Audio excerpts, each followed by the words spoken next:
Hoje nós vamos estar ministrando mais uma palavra baseada em Marcos capítulo 9. Vamos ficar em pé, por gentileza, e vamos estudar a palavra dessa noite, a montanha.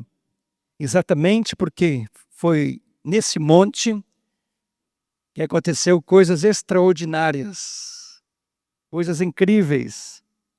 Marcos capítulo 9. Marcos 9, vamos ler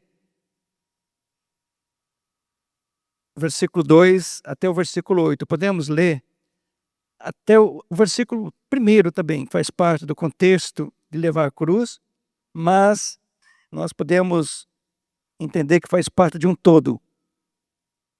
Marcos, capítulo 9, do 1 ao 8, diz o seguinte, a palavra de Deus para nós. Dizia-lhes ainda, em verdade vos afirmo, que dos que aqui se encontram, alguns há de maneira nenhuma passarão pela morte, até que vejam ter chegado com poder o reino de Deus. 6 dias depois, tomou Jesus consigo a Pedro, Tiago e João, levou-os sós à parte, a um alto monte, foi transfigurado diante deles. As suas vestes tornaram-se resplandecentes e sobremodo brancas, como nenhum lavandeiro na terra as poderia alvejar. Apareceu-lhes Elias com Moisés e estavam falando com Jesus. Então Pedro, tomando a palavra, disse, Mestre, bom é estarmos aqui e que façamos 3 tendas.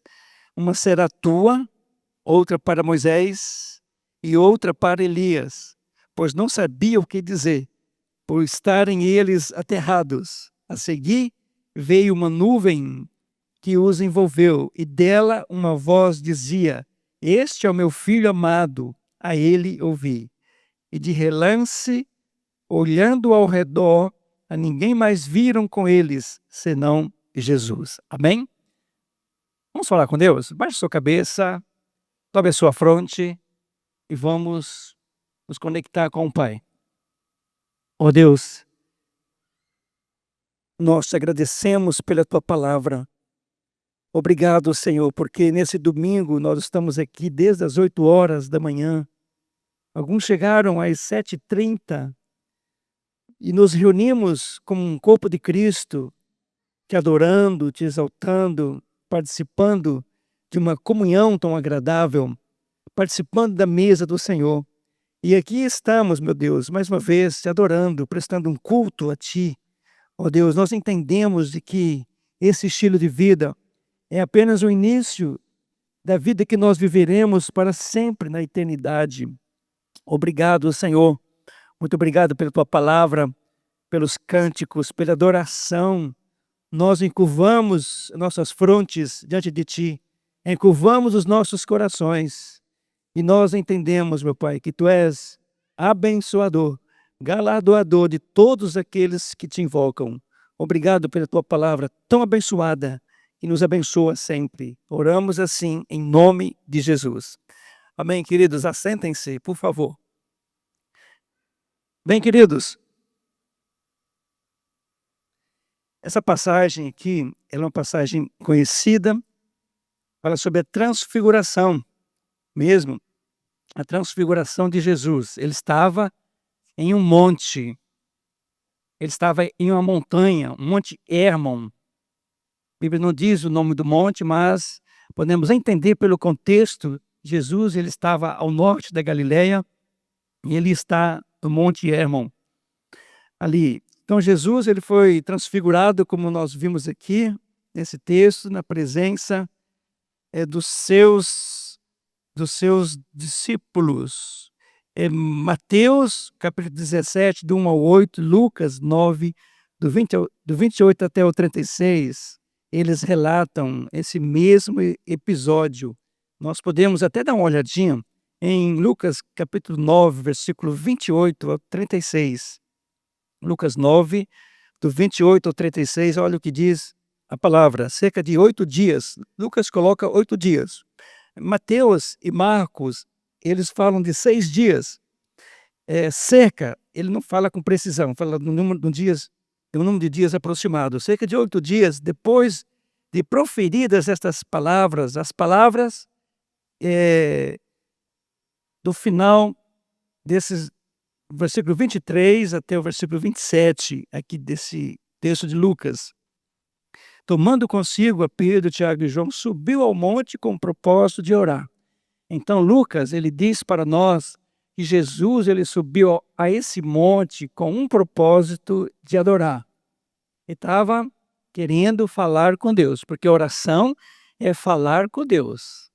Quando nós lemos a palavra, Deus fala com a gente, e quando a gente fala com Deus, a gente está orando, não é mesmo?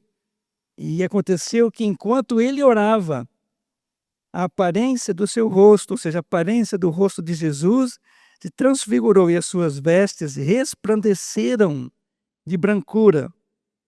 E eis que 2 varões falavam com ele, Moisés e Elias, os quais apareceram em glória e falavam da sua partida que ele estava para cumprir em Jerusalém. Pedro e seus companheiros achavam-se premidos de sono, ou seja, veja bem, Jesus subiu ao monte para orar. E ele estava orando e levou consigo Pedro, Tiago e João. Esses 3 discípulos, de acordo com o relato de Lucas, eles estavam com sono. Provavelmente eles estavam dormindo. Enquanto Jesus orava, eles estavam dormindo. Não foi a primeira vez que isso aconteceu, nem a última também. Nós sabemos que, no mínimo, aconteceu mais uma vez, quando ele estava lá no Getsêmani, orando, e os seus discípulos, muito exaustos, eles estavam dormindo.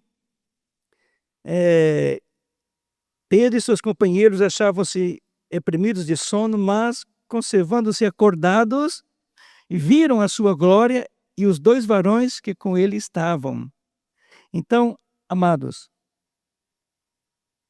esse episódio aqui, registrado nos evangelhos sinóticos, Mateus, Marcos e Lucas, é um episódio muito usado de forma até distorcida, quando não se distorce, também prega-se muito de maneira alegórica. Eu mesmo confesso que por algumas vezes já ministrei essa palavra aqui no formato de alegoria. Tem que confessar os pecados, vocês sabem o que eu estou falando, né? Mas a gente, com o passar do tempo, nós vamos aprendendo e procurando ser fiéis à palavra de Deus. Versículo 1, nós podemos até começar um pouquinho mais antes aqui. Nós vemos, foi ministrada essa palavra no domingo à noite, sobre a confissão de Pedro. Quem é Jesus? Quem é Jesus para mim? Quem é Jesus para você? E depois dessa confissão de Pedro, ele confessando por ele e pelos demais apóstolos, ele confessando de que Jesus era o Cristo, o Messias, o ungido, o enviado para ser o Salvador do mundo, o Emanuel, Deus conosco. Aí nós sabemos que Jesus, ele continua falando mais algumas coisas. Então Jesus, ele diz aos discípulos de que ele era o Cristo, sim, mas ele precisava passar por momentos difíceis na sua vida. Ele precisava sofrer, ele precisava morrer. E Pedro, depois de revelar que Jesus era o Cristo, ele não aceitou essas palavras. Longe de ti tal coisa, Senhor. Que isso não lhe suceda de forma alguma. Então Jesus, ele até usa aquela palavra que nós conhecemos bem, para trás de mim, Satanás. Ou seja, Pedro, ele recebeu uma revelação de Deus, não foi carne e sangue que te revelou, mas de imediato também ele foi influenciado por um espírito do mal. Olha que coisa incrível. Aí então Jesus começa a dizer que de igual forma, igual aos seus sofrimentos, a sua paixão, a sua morte, os discípulos também precisavam entender de que eles iriam sofrer. O sofrimento não se aplicava apenas a ele, o Emanuel, mas também a todos os seus seguidores. E Jesus é bem claro, nós podemos ler. Olha o versículo 33, então 34, convocando a multidão juntamente com os seus discípulos, disse: se alguém quer vir após mim, a si mesmo se negue, tome a sua cruz e siga-me. Quem quiser, pois, salvar a sua vida, perdê-la-á. E quem perder a vida por causa de mim e do evangelho, salvá-la-á. Que proveito há o homem ganhar o mundo inteiro e perder a sua alma? Que daria um homem em troca da sua alma? Ele continua: porque qualquer que nesta geração adulta e pecadora se envergonhar de mim e das minhas palavras, também o Filho do Homem se envergonhará dele quando vier na glória de seu Pai com os santos anjos. Então Jesus começa a dizer aos discípulos que eles haveriam de sofrer também. Mas não é a primeira vez que Jesus fala do seu sofrimento. Ele, a partir de agora, na segunda parte do livro de Marcos, ele fala algumas vezes sobre a sua paixão, sobre a sua morte, nas retiradas que ele fazia com seus discípulos, ensinando-os. Mas Jesus deixa os discípulos esclarecidos de que eles também precisavam estar preparados para o sofrimento. Aliás, ali no Sermão do Monte, Jesus começa o Sermão do Monte de qual forma? Falando sobre as bem-aventuranças, sobre a felicidade, como nós podemos ser felizes. E é interessante que ele termina as bem-aventuranças, a maneira feliz como nós precisamos andar, falando do sofrimento. Bem-aventurado sois vós quando vocês forem injuriados, perseguidos pelo meu nome. Vocês precisam se considerar bem-aventurados, felizes, porque vocês estão sofrendo por amor a mim. Estou parafraseando com as minhas palavras. Então, a igreja do Senhor Jesus, o sofrimento também é uma realidade para todos nós. Paulo já disse: aqueles que querem viver piamente com Cristo Jesus padecerão perseguições. Então, nós precisamos estar preparados. Os cânticos que nós cantamos em algumas canções, é interessante que ontem eu estava ouvindo umas músicas seculares, assim, ouvindo porque fui obrigado a ouvir, né? E ali perto de um bar. E ali nesse bar, eles trocaram as músicas. E eles começavam a colocar músicas gospels. Algumas músicas que se cantam nas igrejas, falando do gemido da alma, né? Dos esforços que nós precisamos para sermos vencedores, para vivermos em vitórias, para sermos assim prósperos, sem doenças, sem dores. Isso é o evangelho da prosperidade. Esse evangelho ele é tão atrativo que ele atrai a você, que ele atrai a mim. E às vezes nós até colocamos alguns textos bíblicos para tentarmos um amparo mesmo. É claro que é possível sermos curados em Cristo Jesus. É possível, a Bíblia diz que ele levou sobre si as nossas dores e as nossas enfermidades. Mas, igreja do Senhor Jesus, vamos entender de que Jesus ele disse por diversas vezes que nós sofreríamos perseguições, iríamos padecer nesse mundo, teríamos tribulações, muitas tribulações. Então, amados, nós não podemos jamais nos envergonhar do Senhor Jesus. Olha aqui, versículo 1 do capítulo 9, dizia-lhe, ele continuando ainda sobre a questão de levarmos a cruz como discípulo do Senhor Jesus. Dizia-lhes ainda: em verdade vos afirmo que dos que aqui se encontram, alguns há que de maneira nenhuma passarão pela morte até que vejam ter chegado com poder o reino de Deus. Então nós temos aqui uma situação, amados, na qual Jesus diz que alguns discípulos, eles veriam o reino de Deus, mesmo passando por sofrimentos, mesmo passando por momentos difíceis. E alguns dizem o seguinte, que esse versículo 1 aqui, onde Jesus fala de que alguns viriam, não passariam pela morte até que vissem ter chegado com poder ao reino de Deus, alguns colocam 4 possibilidades. Uma promessa da glória futura, né? Provavelmente Jesus não estava falando sobre isso, ou estava falando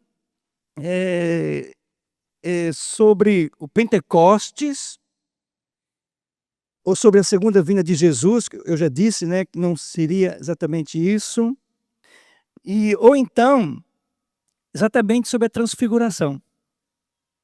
Eu aceito de bom grado de que esses discípulos, 3 deles, pelo menos, não passaram pela morte, poucos dias depois até, né, até eles verem a glória de Deus refletindo em Jesus Cristo. Agora, temos outras possibilidades também, mas é bom nós entendermos, meus amados, que juntamente com a glória, a promessa de sofrimentos. Isso é bom para você e para mim, para nós acalmarmos os nossos corações, o nosso interior. A vida cristã, que ele é vida de vitórias em meio a guerras, em meio a lutas, em meio a dores, em meio a sofrimentos, em meio a renúncias. Como diz a palavra de Deus, o meu justo viverá pela fé. Se ele recuar, minha alma não terá prazer nele.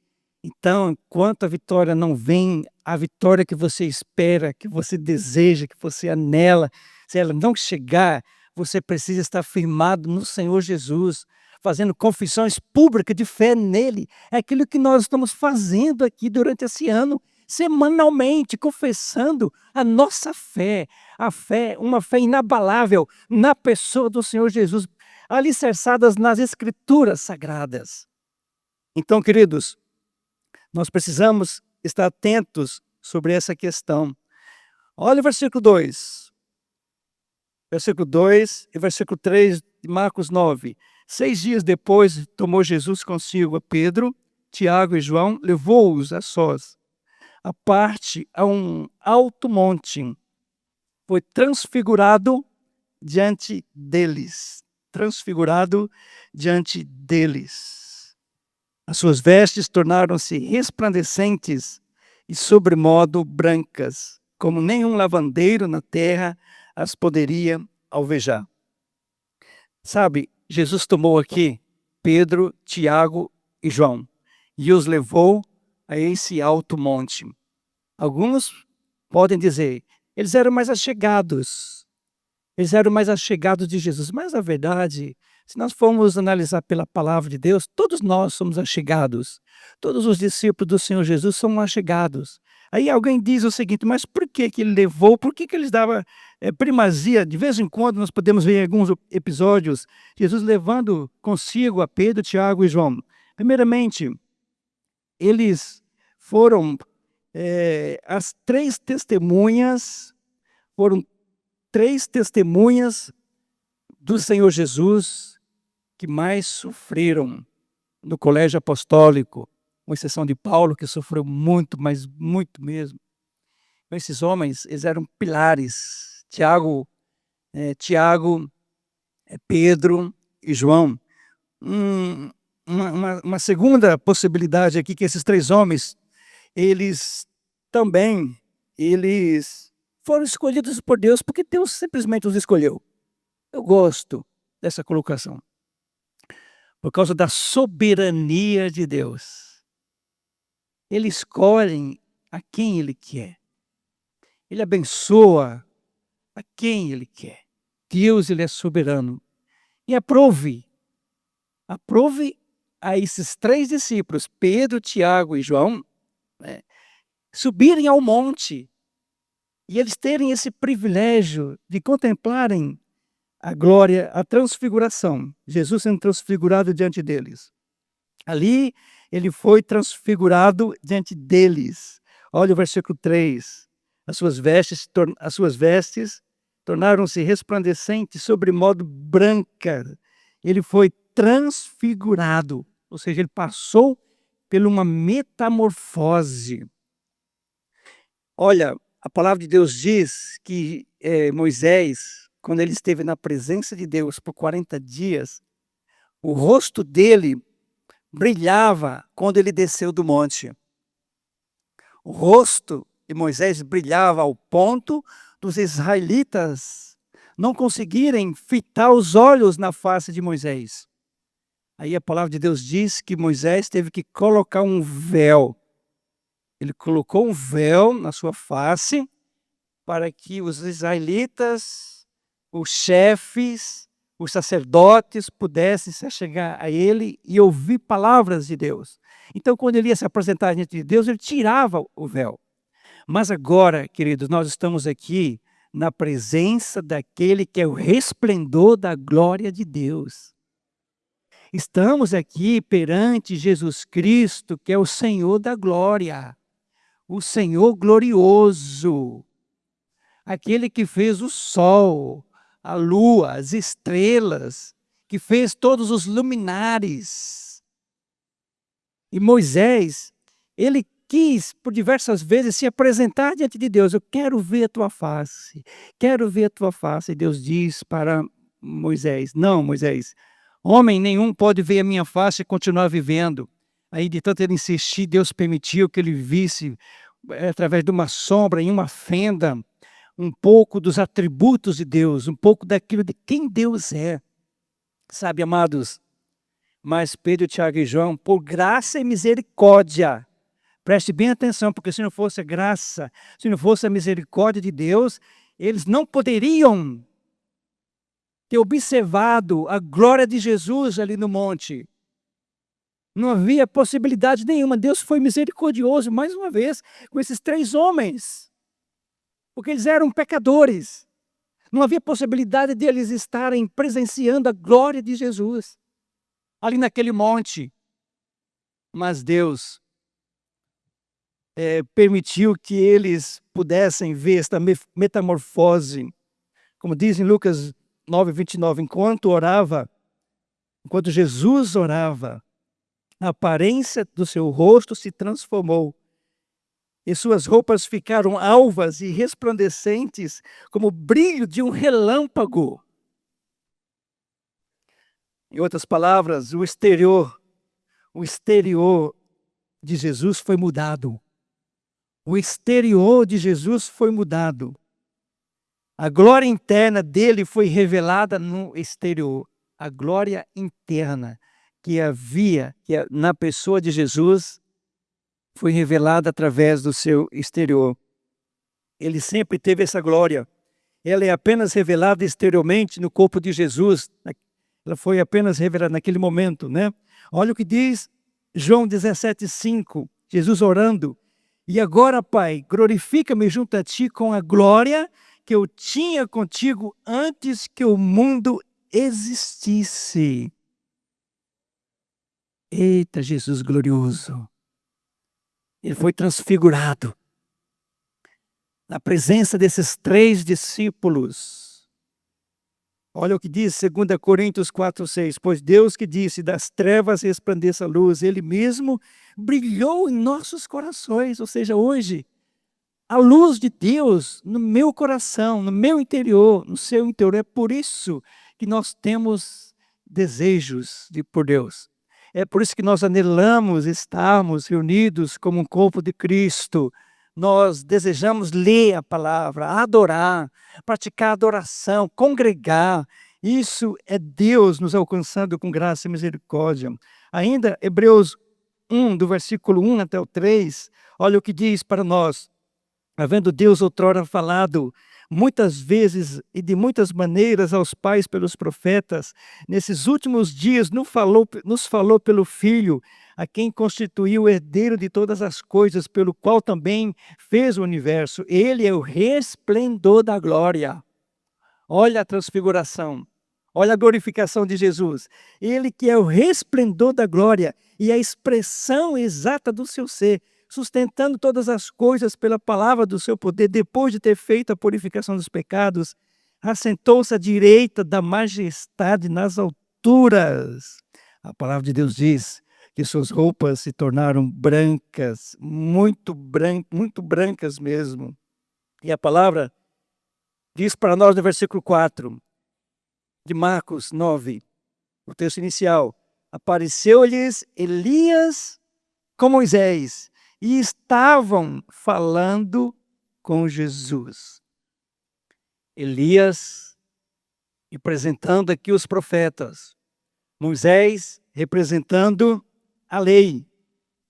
Nós podemos ver aqui, queridos, os discípulos do Senhor Jesus, eles estavam dormindo.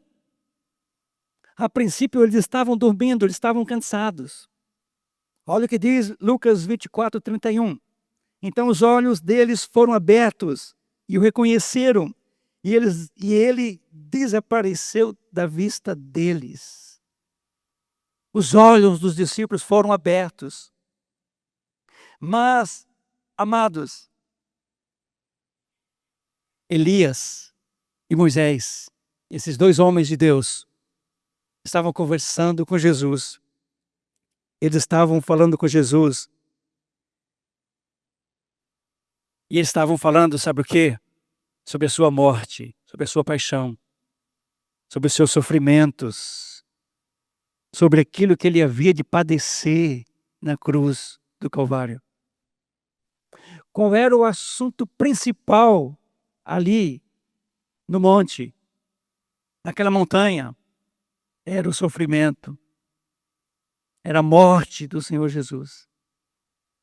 Elias e Moisés, nós não sabemos como foi que os 3 discípulos reconheceram que eram Moisés e Elias, mas eles foram avisados por divina revelação.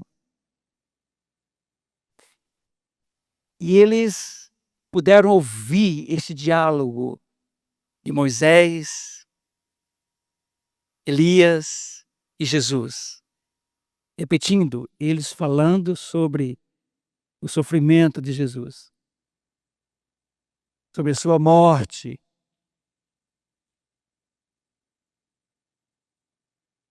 Amados irmãos, Moisés e Elias, eles têm algumas coisas em comum. Moisés, por exemplo, ele confrontou o faraó. Elias confrontou Acabe.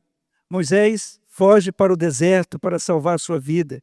Da mesma forma, Elias teve que fugir para o deserto para salvar sua vida. Moisés foi milagrosamente alimentado. Da mesma forma, Eliseu milagrosamente foi alimentado. E tem outras características similares, tanto em um como no outro. Eles conversavam com Jesus. Olha o versículo 31 de Lucas 9, 31.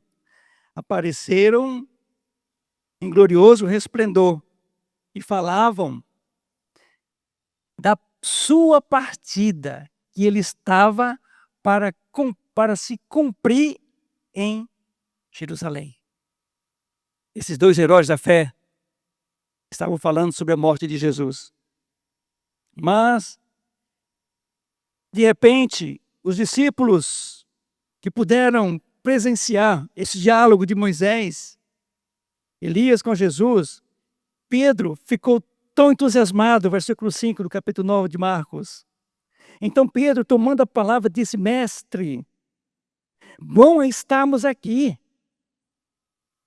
Façamos 3 tendas ou 3 tabernáculos, lugar de adoração, lugar de contemplação da glória de Deus, principalmente com o Santo dos Santos.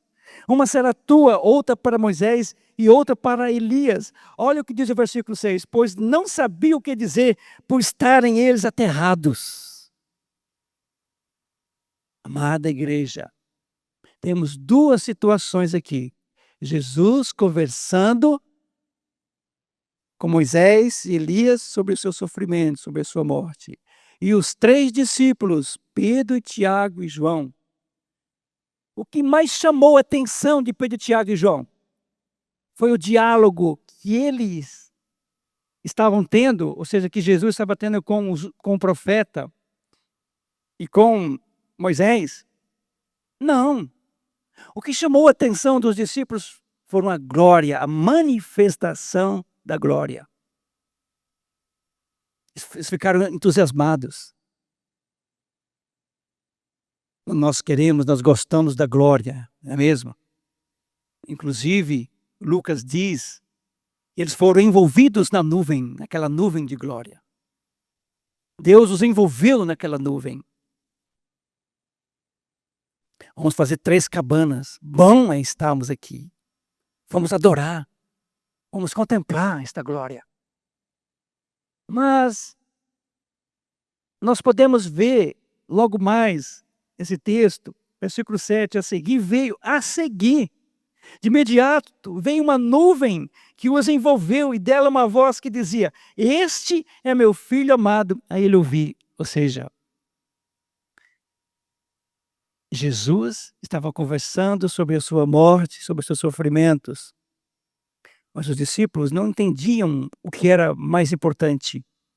Para eles, o mais importante era participar da glória, dessa bem-aventurança que os salvos por Jesus um dia vão contemplar o Senhor da glória, Ele glorificado. Mas deixa eu falar uma coisa para você, e o sofrimento? Você vai dar aleluia também agora? Diga aleluia! É isso. E ouvi o Senhor Jesus, disse, Moisés e Elias estavam falando sobre os sofrimentos de Jesus. Mas a empolgação dos discípulos foi com a glória.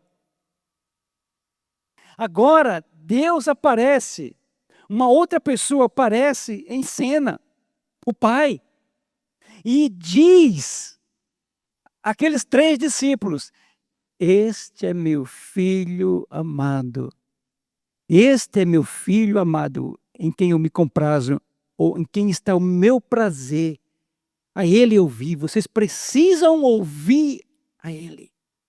Vocês não precisam estar empolgados com a glória, com o resplendor da glória. O que vocês precisam entender, aquilo que ele já havia dito antes, depois que ele foi revelado de que ele era o Cristo por Pedro: tu és o Cristo, o Filho do Deus vivo. E ele começou a dizer de imediato que ele haveria de sofrer, que ele haveria de morrer. E Pedro disse que não. Isso não deveria acontecer com ele. Então Jesus diz aquela palavra que eu disse no início: atrás de mim, Satanás. E ele começa a dizer que os discípulos também da mesma forma teriam que passar por dores, por sofrimentos, por renúncias. Amados, este é o caminho. Nós precisamos entender de que Jesus, Ele é o mais importante do que tudo para nós. Este é o meu filho amado, a ele ouvi, e de relance, olhando ao redor, ninguém mais viram, seja, cadê a glória? Sumiu, rapidinho desapareceu.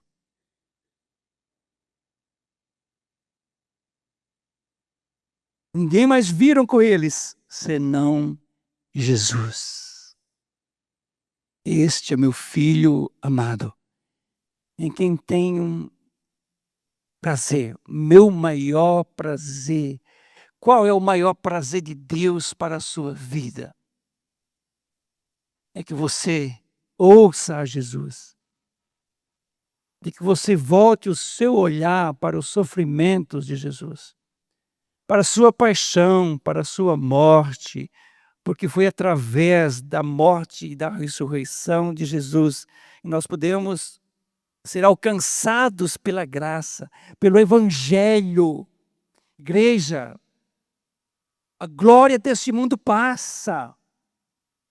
Esse mundo passa com as suas paixões, mas aquele que faz a vontade de Deus, aquele que ouve o Senhor Jesus Cristo, esse permanece para sempre.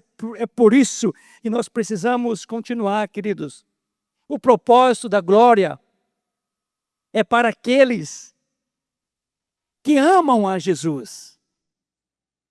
É para aqueles que priorizam o Senhor Jesus, que entendem a sua missão, que sabem perfeitamente de que Ele pagou um alto preço na cruz do Calvário para perdoar os nossos pecados.